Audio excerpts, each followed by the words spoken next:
Hello everyone. Today we're talking to Ella Richardson. Ella is currently working at Microsoft. She started her career there as an apprentice, but when Ella finished her A-levels, she was actually lined up to go to university and do equine science, but she found she didn't really know what she wanted to do, and ended up working for her dad doing telesales, where she realised she liked sales and really loved earning money. So her career path took a slightly different turn when a friend of the family mentioned that Microsoft were looking for apprentices, and she attended an apprentice awareness day there at Microsoft. So Ella, welcome and thank you for talking to us. Perhaps you can Thank you for having me. thank you. Perhaps you can start telling us a little bit about yourself. Tell us a little bit about the day at Microsoft and why that changed your mind about what you wanted to do. Yeah, absolutely. Cool. So, yeah, a bit like most people, I reckon. I was really unsure what I wanted to do when I was at school, when I was doing my A-levels. I was really great at ancient history. I was really great at classics and like kind of the arts there. But I wasn't really sure what that would, I suppose, what was cohesive to a career in terms of, what subjects to take. So I was just doing what I loved really. And then I was kind of a little bit of a lost soul, to be honest with you. I was working with the horses. Then I was really 100% sure I wanted to go and do equine performance and science at Royal Agricultural University. On the flip side, I also wanted to go to Royal Holloway and study ancient history. So I didn't really know if I was coming or going, to be honest with you. And so I thought I'll take a year off and I'll try and work out what it is that I'm doing. And I was, just working a little bit with the horses. I was actually going abroad with the horses and sort of going abroad with the riders, grooming, competing, etc. And then I started working in telesales, and yeah, sort of like a little spark, I guess. I was working an indoor job for the first time because I'd always worked through the winters and through the summers and all hours and weathers you can imagine out with the horses. So I thought, yeah, I'm gonna try and be an adult and work an indoor job. So I did that, really enjoyed it. I really enjoyed telesales, weirdly enough. I think it's a good place to start and get your teeth kind of stuck into working with customers, understanding the sales cycles, understanding, I suppose, like the language, structuring emails, even just silly things like that, and the format of being in an office and the process of being in an office, and kind of learned through that way. And then, yeah, as you said, a friend of the family's, it was my mum's really close friend actually, who they used to work together at Digital Compact, for example, years and years ago. She was at Microsoft and she said you should really come for the open evening. So I went for the open evening, and I think I remember I was sat in the kind of Chicago, like the not the what do you call it, like the conference center, I guess. And they showed a video of Tech Ready. It was Tech Ready at the time, it wasn't Microsoft Ready, which is the big conference in Seattle where everyone goes and we have all these seminars and presentations, and everyone gets super stuck in with the solutions and the new solutions or new features that are coming out.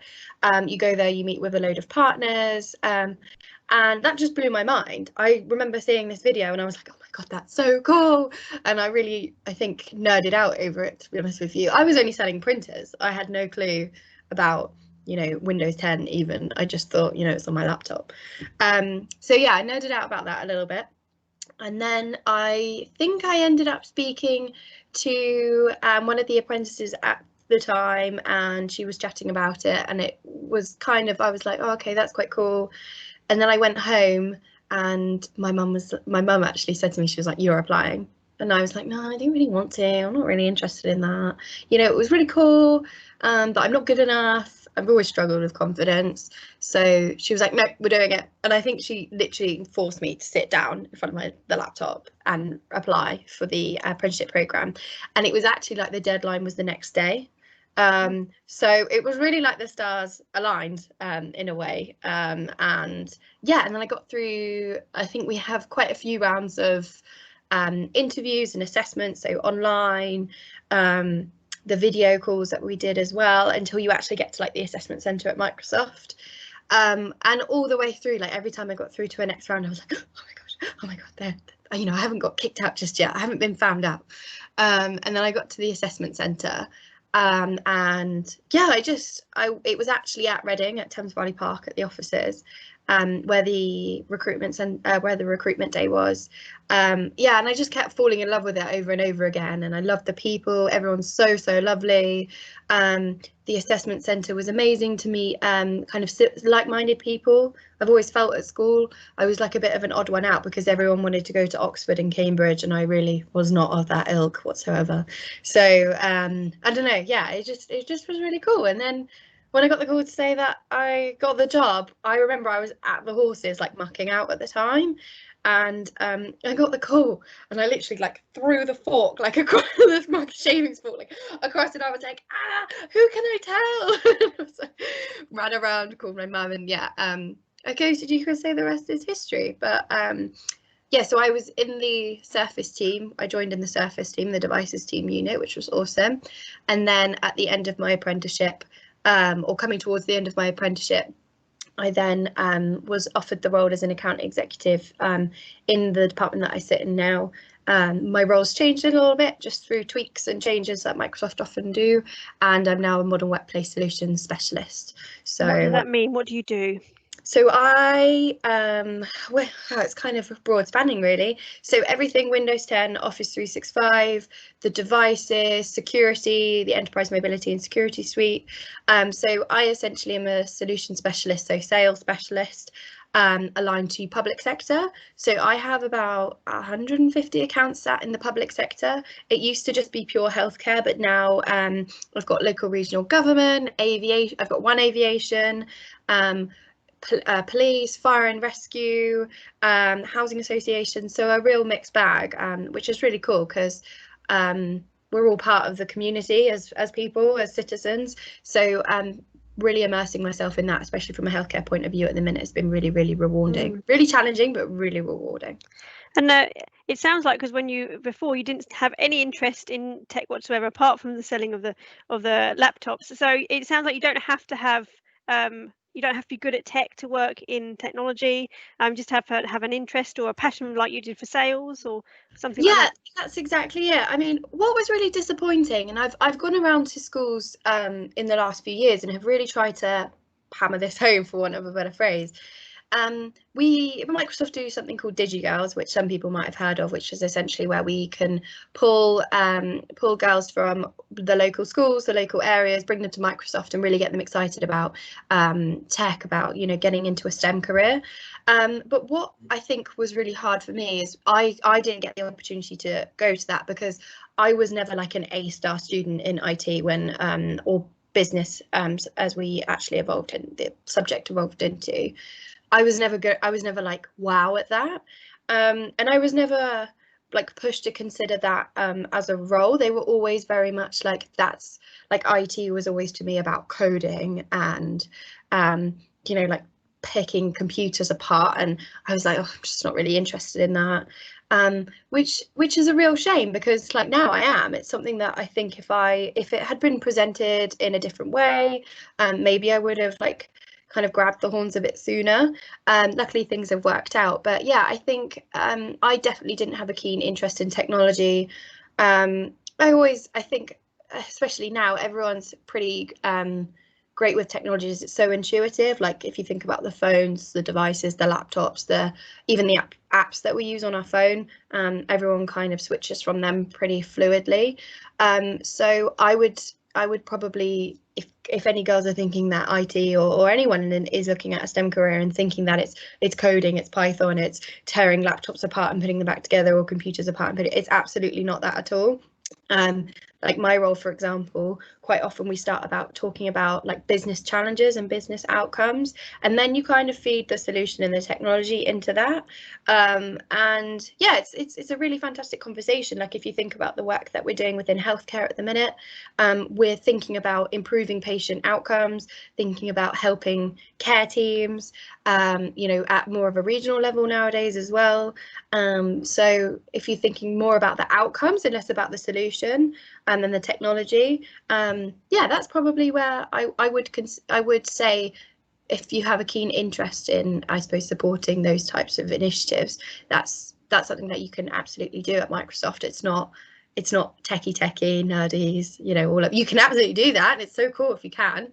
And we haven't, and the fantastic thing about these sorts of companies like Microsoft is they really support you in, if you want to upskill, you know, the world is kind of your oyster. We have so many learning resources. I've become way more technical than I ever would have imagined, and I probably not technical enough. I could still go way deeper.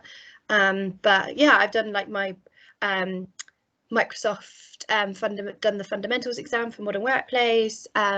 My friend who joined Microsoft as a graduate is like a data engineer now, which is amazing to see. And that's been fully supported by Microsoft, fully paid for, everything. So yeah, the world is kind of your oyster in terms of what you want to do. If you want to stick to the more business outcomes, then you can. But if you want to get more technical, then yeah, you can absolutely do so.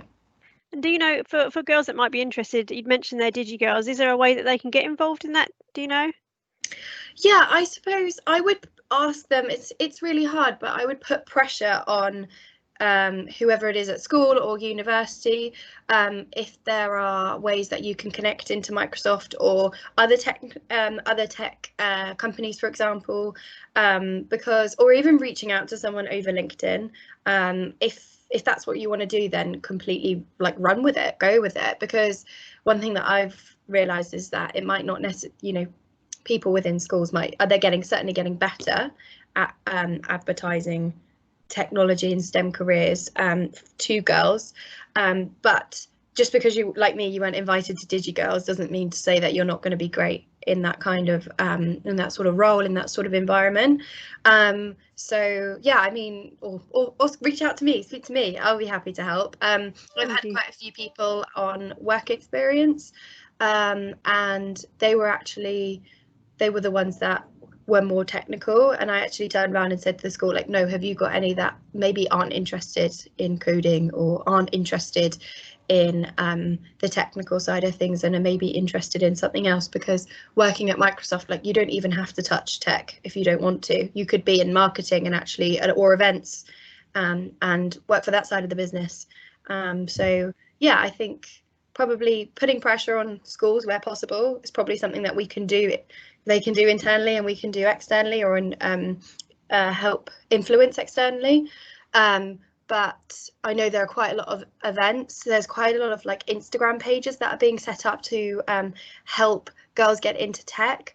There was one recently that one of my friends who was a graduate at Microsoft, one of her friends started off. It's a fantastic page where people can just get quick hints, tips and tricks on, you know, how to get more interested in tech, artificial intelligence. Again, that doesn't necessarily have to be tech focused. That could be more about the solution and the outcomes. Yeah, there's a lot going on, a lot of different avenues, but yeah, LinkedIn's a good place to start, I would say, as well. Thank you. And you touched on it a little bit earlier about the fact that you have never been particularly confident. The whole way through the assessment centre, you thought you were going to get found out, the whole imposter syndrome. Is there any way that, have you just learnt to deal with that, or is there any way that you have, what things that you've done to try and build your confidence and make that better? Yeah, yeah, that imposter syndrome is still something I suffer with, like, day to day. It's such an incredible environment at Microsoft. Everyone's incredibly talented, and that probably not doesn't help, but that feeds into the imposter syndrome. But it's sort of strange because it really fuels my fire in a way that I just work as hard as possible, which probably isn't always the best way to cope, because that can deal with things like burnout, which I've experienced before. So I would say, yes, absolutely, working hard can help that imposter syndrome, but also, yes, doing things outside of your comfort zone, but also recognizing where your talents sit and really capitalizing off of that.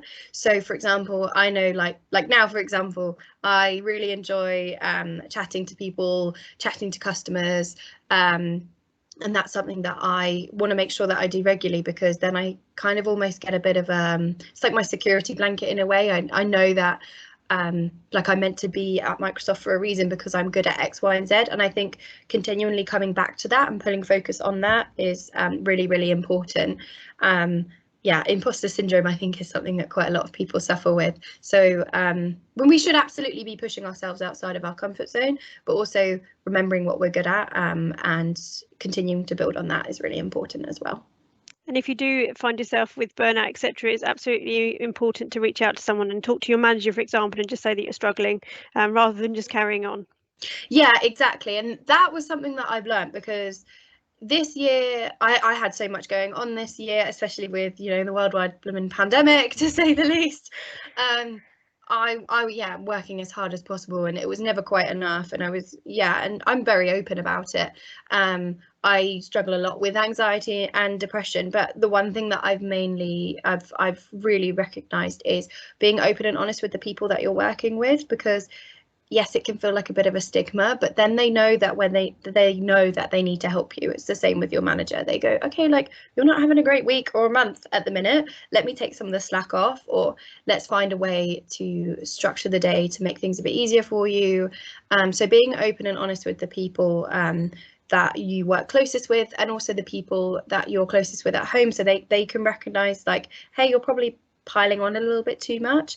And that doesn't have to be in work. I have a massive issue with cramming my life full of everything possible, because everything is so exciting and I love doing it all, and then realizing on the weekend that I haven't actually had a weekend. So really being as open and honest about it as possible, I would say, is key. It's really hard. It's a learned habit. I was actually talking to a para show jumper, a para rider, because talking of being too busy, I have a podcast outside of work that I run as well, which is an equestrian-based podcast. And I was talking to her, and she was saying, you know, positivity is really something that you have to practice on a day-to-day basis. So I think that's something to take away as well. Good. Now, I know you don't mind me sharing this because we've talked about it. You also have dyspraxia, which you have to manage on a day-to-day basis. I wonder if you wouldn't mind telling us a little bit about that, and how you manage that, and you know, just try and encourage some people that perhaps think, oh, I can't do that because of whatever they might have, not necessarily dyspraxia, but something else, and give them some encouragement on that. Yeah, for sure. So the dyspraxia is a real funny one, because I didn't know about it until I was doing my A-levels. So I had kind of struggled and dragged myself through GCSEs and like all sorts. I was terrible at maths and science, but I've always been really good at, or, you know, not to blow my own trumpet, but I've always had a real love for English, ancient history, and classical civilization.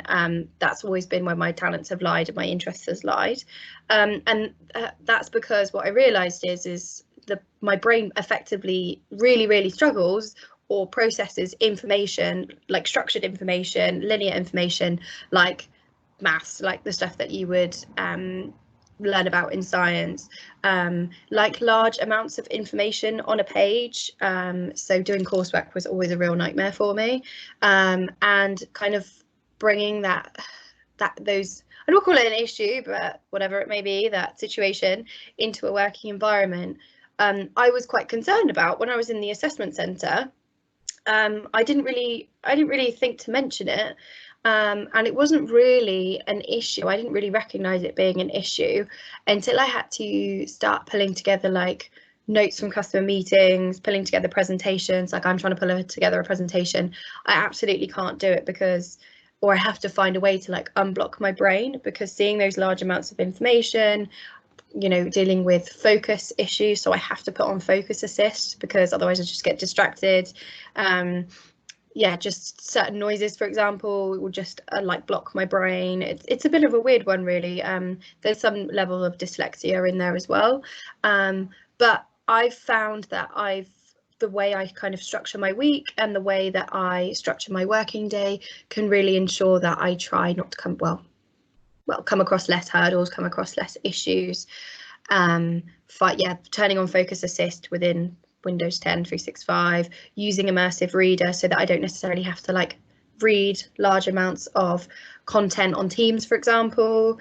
Ensuring just that I'm utilizing all those accessibility functions that we've got available, which we're really great. It's really great to have. But yeah, I was worried about it, but the thing that I realize is that it makes me unique and kind of gives me an edge that not many other people would have, or that, you know, one person sat in a room with me in a meeting might not have. I tend to pick up on things that perhaps one of my colleagues wouldn't have picked up on.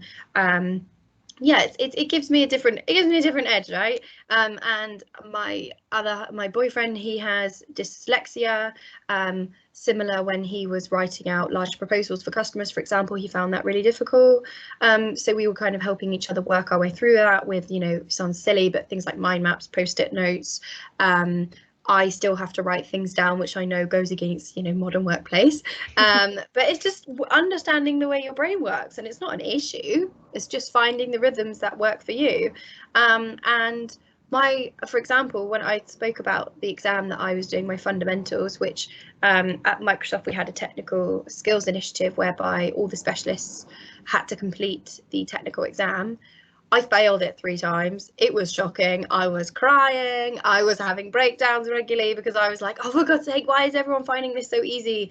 And the funny thing was I was presenting on the exact same information, but having it in that format, that exam format, was terrible. It just didn't work for me, but it was something I really wanted to do. I did eventually pass it, which was great, and it was really fantastic to have done that. But yeah, I just sort of learned through that process, and kind of failing fast, which we encourage, and that growth mindset, which we obviously encourage at Microsoft, that it's like absolutely okay to fail and learn from it. It's still something that I struggle to kind of absorb, that, you know, I can fail. It's absolutely okay to do so. Just learning from it, and growing from it, is the best way to deal with it. So yeah, in a roundabout way, I hope that answers your question. Great, thank you. And before we close, is there any extra advice that you'd give to anyone, you know, looking at apprenticeships or looking to go into the world of work at this time? Because it is going to be a more difficult time. Is there a way perhaps to stand out from other people, or just some advice that you would give, having gone through the process not that long ago, that might help Yeah, people? certainly feels like a long time ago, doesn't it? Yeah, gosh. I would say, like, don't feel like you need to follow the crowd with going to university. When I was looking at going to university, it was going to be like, I was going to be in like £50,000 worth of debt. And I just sort of had a thought, which was, I'm not going to be a vet or a doctor. I would have loved to have been a vet, but I wasn't going to be a doctor or anything like that. And now a lot more companies, like even outside of tech, even within, I know, law firms, my friend's doing like an accounting apprenticeship, for example, and they're paying for all of her training and she's earning money at the same time. I think there's a lot to be said from that, you know, learning on the job. So when you actually go into, you know, you come out with an apprenticeship, you've got, say, 18 months to, well, 2 years, 3 years, depending on what type of apprenticeship that you do. I did the level 3, which was 18 months. And I came out and I had all this extra experience, and in comparison to my peers that went to university. So for example, quite a few of my friends who went to university are really just starting to get like graduate jobs. And absolutely not, hopefully this doesn't come across arrogant, not to toot my own horn, but the ability for earnings, because I have horses, that's something I have to focus on, unfortunately. So yeah, the ability for earnings, you just open up a lot more opportunity, and if that's something that people are considering, because it was certainly a consideration for me. Yeah, I just really wanted to get my teeth stuck into something and not have that buffer in my life. And also at school, when I really didn't know what to do, I thought, I'm going to go to university and spend an awful lot of time and effort and energy, and money, doing something that I wasn't 100% sure on. So I'm really, really pleased that I took the gap year. So I would encourage anyone, I don't like calling it a gap year, but it was essentially a gap year. I would really implore anyone to take a year off. Like, I was working in a cafe, I was working in, you know, shops, etc., just to earn money, and it was really great because it allowed me to really understand what I want to do. And the positive outcome of that is now I'm doing something that I really, really love doing. And how fortunate am I I was 20 when I signed the contract for the account executive role, that it was something that I really loved doing at 20, which was awesome, and it's something that I really love doing now at 23. So yeah, I would really say, don't feel like you need to follow the crowd. Don't need to go to Oxford and Cambridge to have a good career. You don't need a university degree to have a good career. The apprenticeship is going to allow you to just continually learn, you know, earn the money, like they call it learn and earn. Make some fantastic friends and colleagues. So yeah, I just hope I can only talk about my positive experience. I have nothing negative about my apprenticeship experience. So I would also say not to worry about I'm hoping that it's changed since then, but some of the stigma that comes with doing an apprenticeship. I went to a private school, so when I left and when I was speaking to some of my friends at the time that I was thinking about doing an apprenticeship kind of after the year off, they thought I was going to be an electrician or a plumber. And a lot of people, I remember speaking to one of my friends' parents. I bumped into them shopping one day and they were like, oh, what are you doing? I was like, oh, I'm just looking at doing an apprenticeship. And they were like, oh, well, university isn't for everyone. And I was like, no, that's not it, actually. It's nothing to look down at all. If anything, you know, it's something that when people go through the process, it's a real big achievement. And I was actually working with my previous school because they really discouraged apprenticeships and they didn't advertise them at all. They were only interested in, when I went back to talk about apprenticeships, they were like, can you only talk about the intern and grad program? And I said, no, because I don't know anything about that. I'm not an intern, I'm not a grad, I didn't go to university. And I was like, what's the problem with being an apprentice? And it's because I think they get measured on who goes to Cambridge and who goes to Oxford. And I said to them, I was like, it's really disappointing that when the first thing I see when I walk through the door at the school is everyone, you know, the list of names on the wooden plaques of people who have been to Cambridge and Oxford and Harvard and have gone abroad and, you know, whatever. What about the people that went to Microsoft and did an apprenticeship like me? You know, that's pretty cool. That's pretty big. That's a US company if you're really bothered about that sort of thing. They kind of brushed that off. I don't think they enjoyed that. I think Ofsted would have had a heart attack. But hey, either way, yeah, I would definitely say ignore that. The best thing is that I still went and almost had a bit of a university experience because I was in a cohort of people that were similar, you know, similar-minded, like-minded. They were really interested in accelerating their learning and their career, and we still went out and had fun. We still went out into town and had some great fun and did all the activities as well. So I would say that don't worry about missing out on like that university freshers experience, because it did sort of feel like we had a freshers week when we were when we first started our induction week as apprentices. At least I got the hangover. That kind of that talks volumes for that anyway. But yeah, so yeah, it's a really well-rounded experience, I would say, and I didn't worry at all about missing out on a university freshers or whatever experience.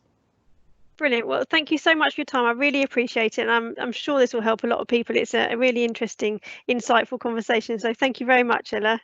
No worries. And hey, if anyone's got any questions, I'm on LinkedIn. So I do not mind answering them whatsoever. And anyone needs connecting to anyone else, if I'm not the right person, then I'm more than happy to do that. Brilliant. Thank you ever so much.